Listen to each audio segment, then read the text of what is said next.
Great. Are you in this Lost Man film? Yes, I am. You already been to Huntsville? I certainly have been. Yeah. Everybody was there. We had a great week. We went to Huntsville and we went to the Johnson Space Center, and then I went down to the Cape. Yeah, I covered the shuttle. I covered the Challenger. That was the last thing I covered, but I covered all the shuttle launches through that one. Fantastic. When I was in Houston, and that's a wild thing. Yeah, you seen a shuttle launch or anything? I haven't seen one. Gary Sinise, who's yes, 2 shots. He knows it. You go. Gary Sinise. There's nothing like it. I mean, see a night shot. He went yesterday, and he called me from. He watched the show, and he said it made him cry. It's unbelievable. It is unbelievable. About 5 minutes. Okay. 2, 1. Beautiful. And rolling. I don't want to spoil for the people what you do in this movie because I think it should be a surprise. I think you're absolutely right. But tell me about the We've been able to experience. keep it a secret up to this point. That's right. Well, everybody has a double identity in this movie, and everybody has kind of a Dr. Jekyll, Mr. Hyde personality. There's kind of the vice and the versa. And you meet my character, he's deadly earnest, and there's some kind of air of mystery about him. But then he reveals himself in a lot of other ways as the thing goes on.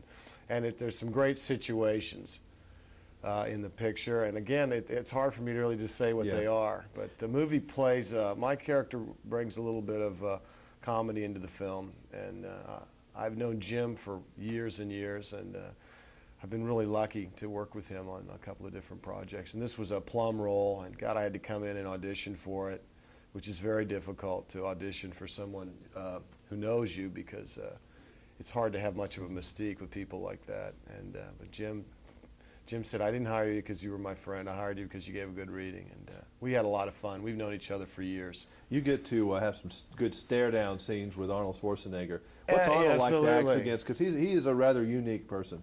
He is a totally unique person. Well, you know, he was always hugging and kissing me in this one car scene, and it was a little intimidating because, you know, he's a big guy and stuff, and I guess, you know, he's from Austria, and they're just kind of very affectionate over there. And kept telling me how I reminded him of somebody he'd known growing up. No, I'm just kidding.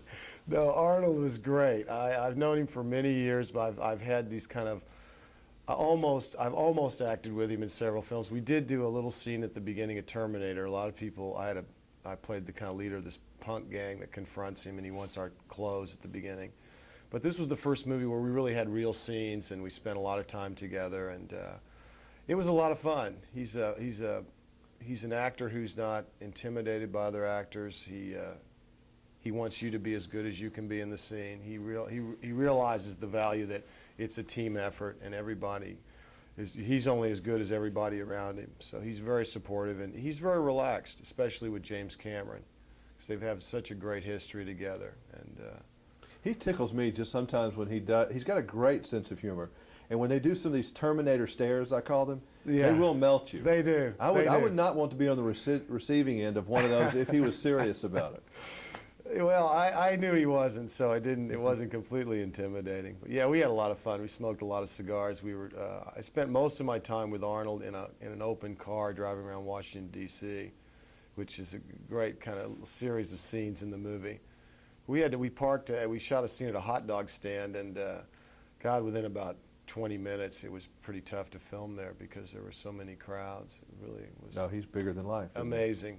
We were going through some very poor neighborhoods of Washington, D.C., and everybody was yelling Arnold, Arnold, and they're yelling his lines from the movie, and it was something. Amazing. Now, you're in the red jacket from Huntsville, Alabama. You're going to be an astronaut now, right? That's correct.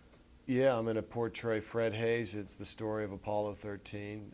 Ron Howard's directing the script, and Tom Hanks is playing Commander Jim Lovell, and Kevin Bacon's playing Jack Swigert, and Gary Sinise is playing Ken Mattingly. This will be the 25th anniversary or close to it? When it comes out, yeah. It was April 1970. It was the third lunar mission, and it got out about 205,000 miles. It was a perfect mission, and all of a sudden they had an explosion on board, which completely knocked the service and the command module out of commission, and all they had was this lunar module, which had never really been tested this way to really use as a lifeboat.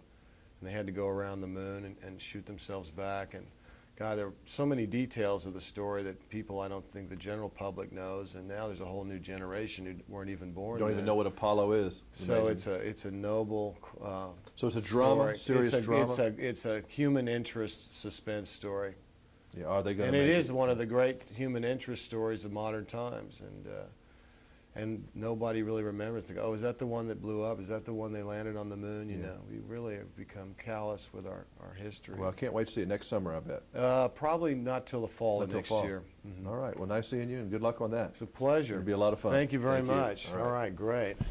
Okie dokie. You got it. I'd say the first guy got nailed.